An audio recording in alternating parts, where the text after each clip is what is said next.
How is it going? Today I'm going to give you guys my thoughts on Game of Thrones Season 8, Episode 5, The Bells. Of course, tonight's episode was the big battle between Daenerys Targaryen and Cersei Lannister, the last war in Game of Thrones, allegedly, because who knows, it might be a battle next episode, but doubtful, but we'll see how that ends, goes, of course. But of course, this is the second to last episode. Next week is the final episode of Game of Thrones, the series finale.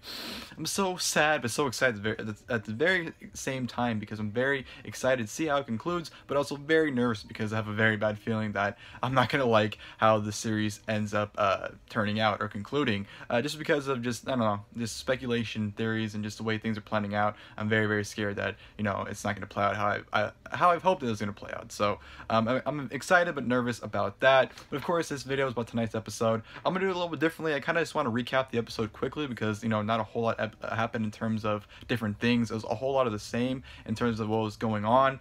With of course, a lot of big moments happening, a lot of significant things happening as well. A lot of great moments, a lot of big moments, a lot of shocking moments as well.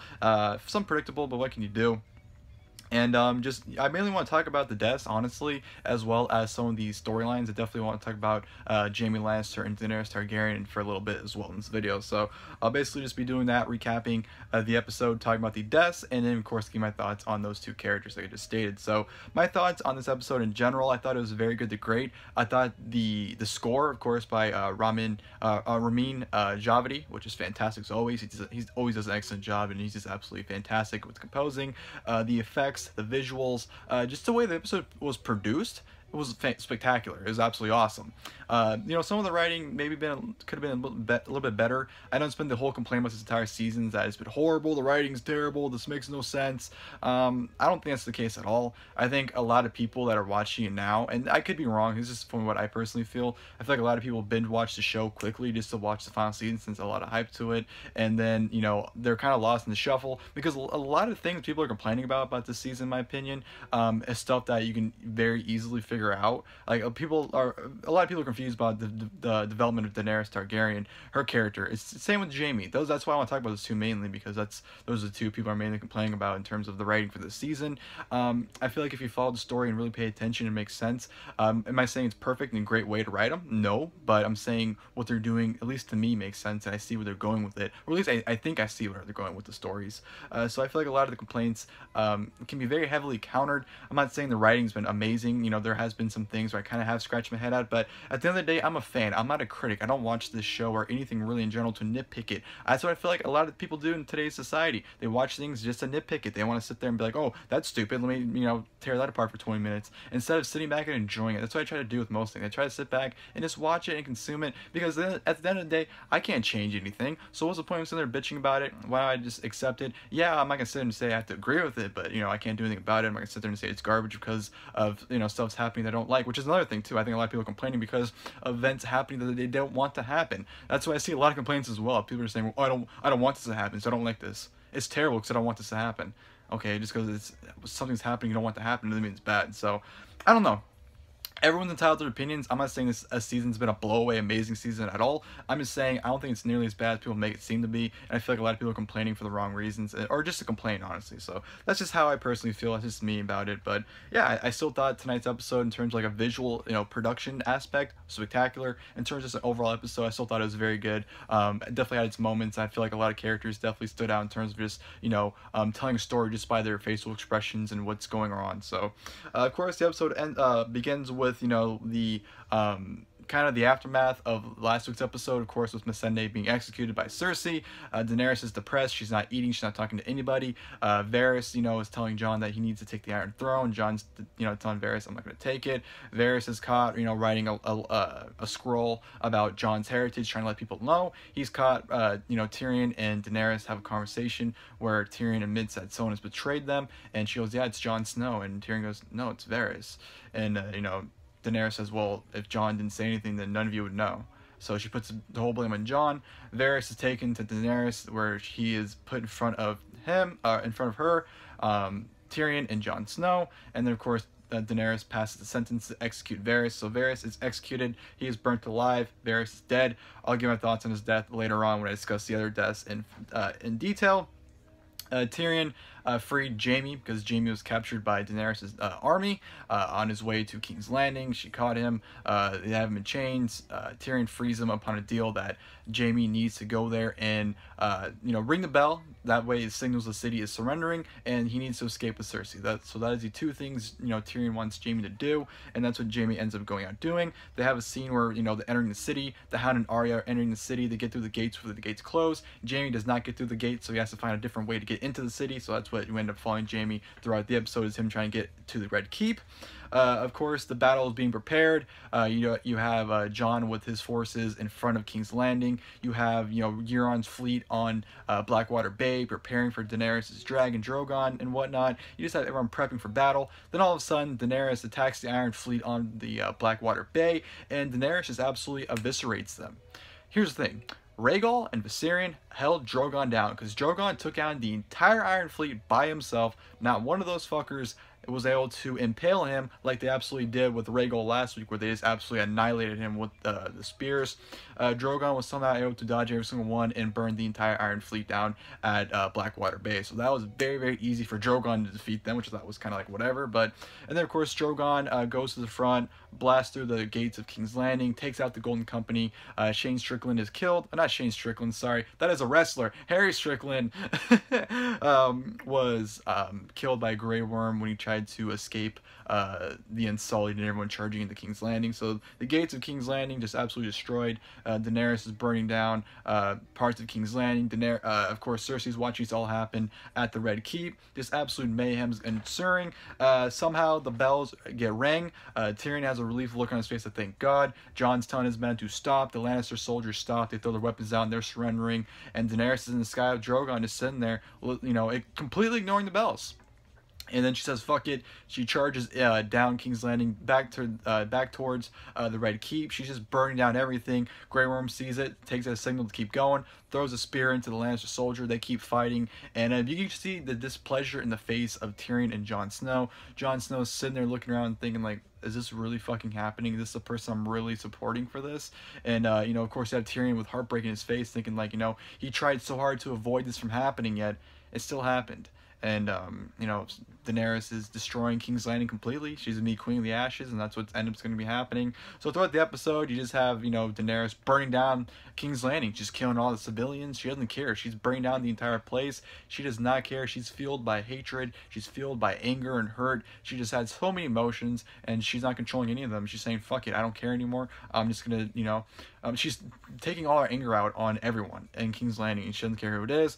Cersei's watching it with fucking a look on her face going, I'm fucked. Cersei knew she was done. Cersei knew she was going to win. Cersei knew she was going to die. And Cersei, for the first time, I feel, in the series, was legitimately scared. And, because she knew she was going to die. She knew this was it. And it showed in her face that she knew this, the reality of her dying was going to happen tonight or today in this episode. So I love the expressions from Cersei there. Love the expression from Jon and Tyrion's reaction to Daenerys completely ignoring the surrendering of them and just still going on and just absolutely destroying King's Landing. As this is happening, Cersei's evacuating the Red Keep because Daenerys is now trying to destroy the Red Keep, so she's trying to evacuate with Qyburn and the mountain. As it's happening, the Hound and Arya enter the Red Keep. The Hound pretty much tells her, fuck off, you're gonna get killed here, you can accomplish much more, don't die for this, you need to die for something else. And Arya leaves, and then the Hound, of course, goes up, runs into Cersei, Qyburn, in the mountain. The mountain goes down to pretty much get down with the mountain, or the mountain goes down and go down with the Hound. Cersei is trying to demand him to come back. Qyburn tries to convince him to come back, pushes and throws Qyburn down, kills Qyburn, poor guy. So Qyburn is dead from there. Jaime finds a way into the Red Keep through the tunnel that Tyrion was telling about down under the keep where the dragon skulls are at. Why he gets down there though, of course, Euron shows up. Euron ends up fighting him. They end up dueling. They take a lot of shots. Jaime stabbed 50 times. Euron stabbed 4 times, and Euron dies. Jaime kills him, and Jaime goes back in, to try and rescue Cersei. the Hound in the Mountain. Finally, the Khalein Ball finally happens, and I will say the battle was awesome. The one-on-one combat that they had, I thought was a great storytelling, just the way they shot it. I love the back and forth too, where they were doing the parallels between the Hound and Arya. Of course, when they're fighting, you know, Daenerys is destroying the city, Arya's running through the city trying to escape, and you know, the buildings are blowing up next to her, and she's getting all bloodied up from getting hit and stuff, and fire is going by her. And I love the parallels going back and forth where like Arya would fall, and then, you know, the Hound would fall. I just absolutely loved the back and forth for those two for that scene. Then of course, you know, the Hound end up stabbing the Mountain in the face, tackle them off through the wall of the Red Keep, and end up falling off the Red Keep into a huge pile of fire. So I absolutely love the ending for the Hound and the Mountain. So fitting, because their story began with fire and ended with fire. So I thought the Mountain and the Hound, the Hound and the Mountain, sorry, had a perfect ending for them to end. Jaime and Cersei are reunited. Cersei runs into Jaime. Jaime tries to rescue her. He goes, listen, there's a boat down here. We need to take off and go. But of course, when they go down where the skulls are at, they go to where Jaime came in, and it's completely sealed off from Daenerys, you know, bring down the Red Keep. The tunnel was full. It was filled from the place collapsing down. And you know, Cersei's freaking out because she knows she's gonna die, and I absolutely loved it the way they died, because, well, I didn't love it, but you know, it could have been different. Like, Cersei's death could have been different. A lot of people were upset because the way she died, thought it wasn't, you know, violent enough, or that, you know, she should have been killed a lot worse, or people are actually feeling sorry for her. But the way I saw it, you know, Cersei and Jaime were able to die calmly. They accepted it because they were together, and that's all that mattered to them. They're all that mattered to each other, and they died peacefully. They accepted it, and you know, as long as that they were together doing it, that's all that mattered to them. And I thought that was beautiful storytelling for those two's deaths. So, of course, Jaime and Cersei die after being collapsed under the Red Keep. And then, of course, you know, the aftermath, you have a shot of, you know, just all the ashes and all the bodies and everything from Daenerys' destruction of King's Landing. Arya's just, you know, you can tell she's pissed, and you can tell she's thinking something. And I'm pretty sure we all can tell what Arya's thinking. Arya finds a horse, jumps on it, takes off, and that's how the episode ends. And yeah, like I said, I thought, you know, visually it was a spectacular sight to watch. Definitely was very good. Story, you know, in terms of like the writing itself, I still thought it was very good to great. I still really enjoyed it. I thought it was, it went by very quickly. You know, it was an episode that I felt like it dragged on. By the time it began and ended, I was like, wow, that was an hour and 20 minutes already. It went by very quickly. So I had no complaints. I didn't feel like it dragged. I felt like it told a great story. I felt like, you know, the characters, I know the big complaint about this is that it's going back in a lot of stories. It's not, you know, it's tarnishing these characters, but no, to me, it's really just, you know, it's the end game. These characters have become the reality of everything they've worked for has come to this moment, and it's not panning out how they wanted it to. Obviously, they all had these ideas of how this would work out, and it didn't pan that way. And the reality over what they wanted to happen is finally setting in. And I feel like for a lot of the direction of the characters, I know a lot of people are saying that, you know, all these character changes are out of nowhere. I don't feel that way. You know, there might have been some scenes where I'm like, why is this character acting this way? The next thing they're acting a different way. So I'm not gonna act like there hasn't been confusion in terms of like how they presented some of the characters. But in terms of the writing, I still feel like they stayed true to majority of the characters. Not saying it was perfect, but from what they delivered, I enjoyed it. You know, nothing's gonna change the writing. Nothing's gonna change the outcome of how this series ends in this season. So instead of sitting there and complaining about what I would have done differently, you know, I can't do anything differently about it. So I might as well just enjoy it for what it is. I'm not a critic. I'm not gonna nitpick every little thing, because I feel like that's what everyone tries to do nowadays, is just be a critic. Everyone wants to nitpick everything. No one sits back and truly enjoys things. And listen, I'm not saying you can't enjoy and criticize at the same time, but I'm just saying I feel like a lot of people watch things as be like, okay, let me see how bad things can get in this episode, or let's see how bad things get in this movie. You know, I feel like people go with the purpose of, you know, finding the negatives about it instead of sitting back and enjoying it, like I think most people should do with everything. So the Bells, I thought it was a good episode. I enjoyed it. It made me excited for next week's episode, of course, the finale. Daenerys Targaryen is finally the Queen of the Seven Kingdoms. She's Queen of the Ashes now, unfortunately, because it's all in ashes. So the preview for next week, everything's in ash. So Daenerys finally got what she wanted, and I'm very excited to see the reactions from everyone, whether it's Arya, Tyrion, or Jon. I'm very excited. So back to the deaths for a minute, because I do want to talk about the deaths and kind of get thoughts on it. Varys' death, I loved it because he stayed true to himself. Varys' #1 goal throughout the entire series was the best for the realm. you know, he's been jumping back and forth. You know, he's been with the Lannisters, he's been with, you know, the Targaryens, he's been with, you know, the Martells, or the Tyrells, sorry. Well, he was with the Martells for a little bit, I guess, at the end of season 6. But I mean, he's been jumping ship, but he's doing it because he's doing what's best for the realm. You know, he might think this is best for the realm, but then he's like, okay, you know, maybe this isn't the best for the realm. I realize I'm wrong. And that was the case with Daenerys. He thought Daenerys was probably the best case, and he sees what Daenerys is becoming. And that's why he wanted Jon to be the throne, for the throne. And, you know, he always stayed true to the realm, and that's why I thought Varys' death was great. You know, even though he was jumping ship to people. And Daenerys warned him in season 7, you know, you betray me, I'll kill you. And Varys knew what he was doing. He knew what the consequences were, and he's still with it because he stayed true to the realm. So, hats off to Varys, stayed true to himself. Definitely was an MVP. Shitty way to go out, but you know what? He did his job. He stayed true to himself. I can applaud that. The Golden Company went out like complete bitches for something that was very hyped at the end of season 7, beginning of season 8. The Golden Company were not worth any penny at all, apparently, because they were just destroyed like that. So, Golden Company and Harry Strickland just absolutely annihilated. Euron's death, you know, I was very disappointed with because I feel like Euron, the character in general, could have been so much more.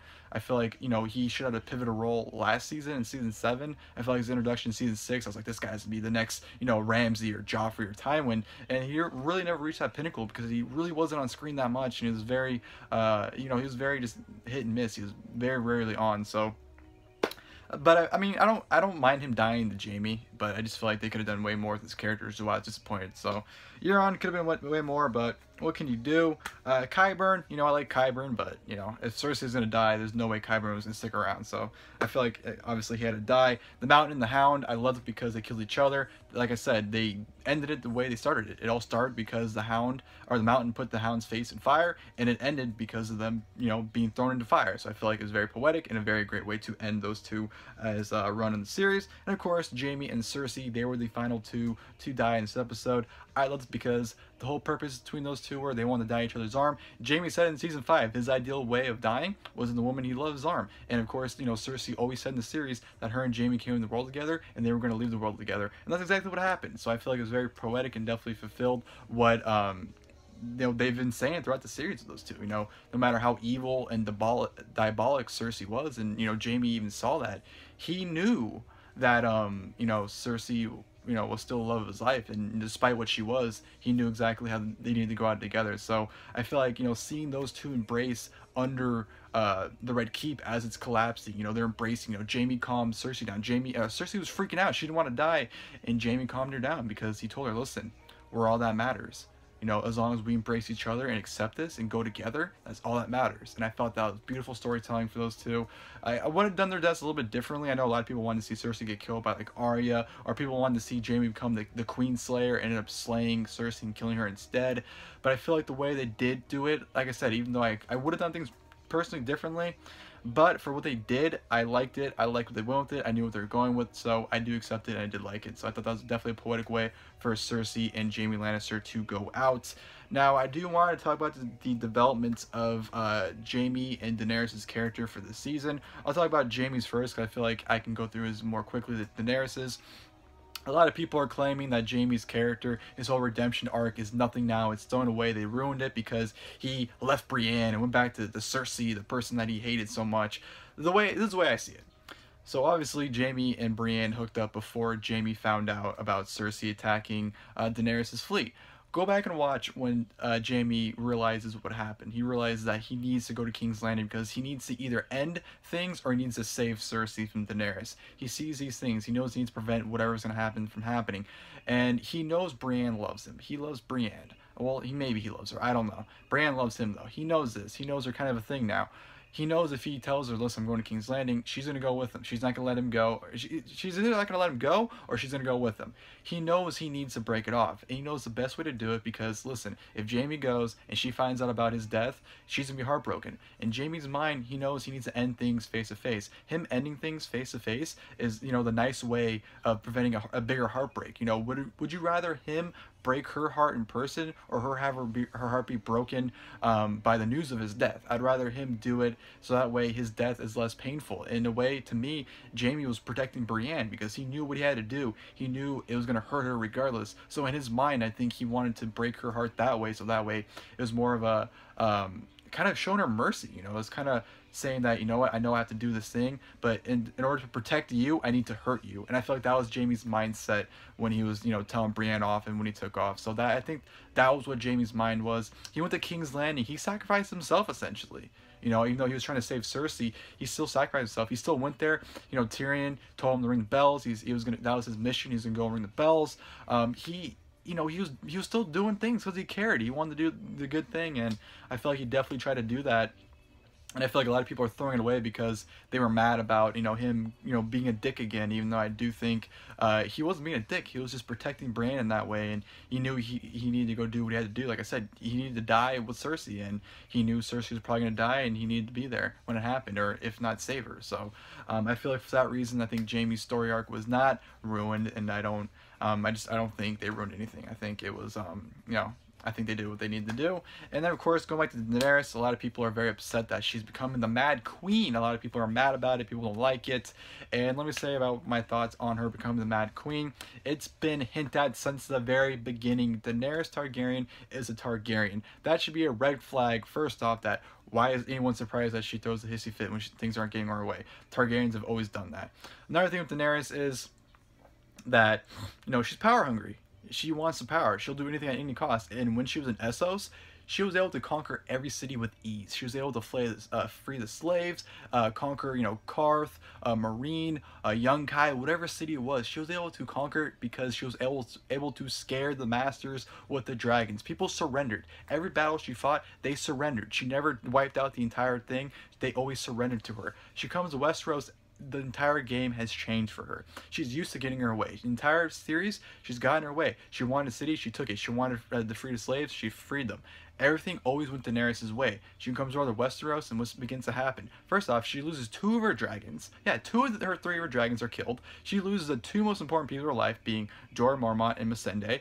Like, all these bad things are happening. She starts to lose. She's losing to Cersei, and she knows it, and she becomes frustrated. It's the reality of getting the Iron Throne. She goes to Westeros, and her world literally turns upside down. Do you expect her to sit there and be like, okay, well, let me try this instead? No, of course she's going to get pissed off. Of course she's going to want to kill everyone, because she knows she's losing. She knows everything she's worked for.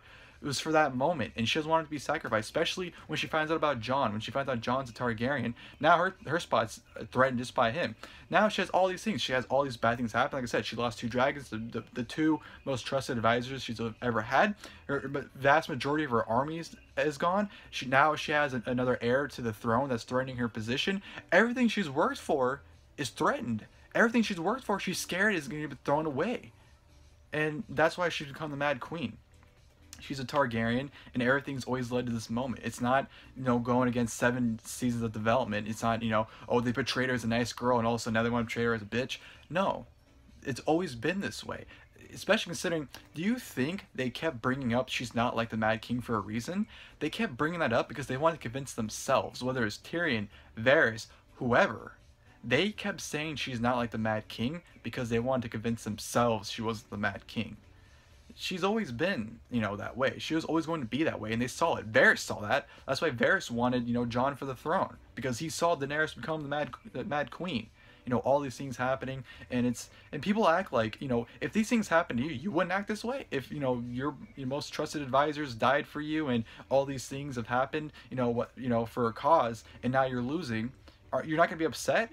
Of course she's gonna, you know, go all out, and especially at that point at King's Landing where they surrender, she doesn't even care anymore. She just wants vengeance, she wants blood, she's thirsty, she's power hungry, and she wants to dictate everything, and that's exactly what she did. So with me, for that reason, I think that her becoming the Mad Queen has always been there. You know, that's what throws it off. You know, they portrayed her in a good light the entire time, just for the big switch. It's not going against her character development, it's just her realizing the reality of it. The reality of getting the Iron Throne, she had to sacrifice everything. And now it's hitting her that she really had to go through all this. You know, it wasn't a one-time battle. She couldn't scare her way to the Iron Throne. She had to fight, and she had to prevail, and she had to do what she had to do to secure the Iron Throne. So I don't feel like it's been a waste of development for Daenerys at all. I feel like she's always meant to be the Mad Queen. And they even hinted it back in Season 2 at the House of the Undying, when she, you know, as that scene where in a throne room where I thought it was covered in snow, but it very well may have been ashes, because if you saw the preview for next week, she's standing out with ashes all over, because the city's covered in ashes now from all the fire, and maybe that was a big hint from season 2 that she's always become the Mad Queen. So I don't know. I'm very, very excited for next week. I don't think Daenerys' reign will last very long. If an hour, if she's lucky. I don't think Daenerys will last very long. I definitely think whether it's Arya or Jon or someone else, I think she's definitely getting the axe, especially considering everyone's reaction, minus Grey Worms, really, of her destruction of King's Landing. So I'm very, very excited for the series finale, yet very, very nervous and anxious because I don't want to be sad by it. But I have a very, very bad feeling that I'm not going to like how the series ends up concluding. So that's just me. I'm very, very excited. Hats off to the writers for killing Cersei Lannister on Mother's Day. Great job. Great job. You couldn't have picked a more fitting time to kill Cersei Lannister. But yeah, I personally enjoyed the Bells episode. I thought it was very good to great. I thought for a visual production aspect, it was spectacular. It was amazing. Loved the visuals of King's Landing being destroyed. I thought the developments were good. I thought they were tying up a lot of loose ends and, giving some storyline closures to some characters as well. Yeah, that's just honestly how I feel. Like I said earlier, I feel like a lot of people are just complaining just to complain and nitpick. I just think, people have their opinions. If you don't enjoy it, that's fine. I have nothing against it. But I feel like a lot of people are complaining and nitpicking for the wrong reasons. But it's just me personally. That's just my thoughts on it. I'm not saying the season's been amazing by any means, but I just feel like people are just focusing on trashing it more than enjoying it. So that's just personally how I feel. I enjoyed tonight's episode of Game of Thrones. It is the last episode next week. I'm very, very sad, but very, very excited. I'll definitely have a video next week talking about the series finale of Game of Thrones. And maybe even next week sometime I'll do a full video giving my thoughts on the entire season of Game of Thrones in general, because I feel like, a lot of people have been very negative about this final season, and I kind of want to give my thoughts and aspects and perspective on this entire season and its storylines and the direction they've been going the entire way. So that may be happening next week, but definitely a thoughts video on the series finale will be coming after my Money in the Bank review next week as well. So hope you guys enjoyed the video. If you guys did, please feel free to leave a like below. And of course, till next time, I'll see you guys, and thank you guys for watching the video.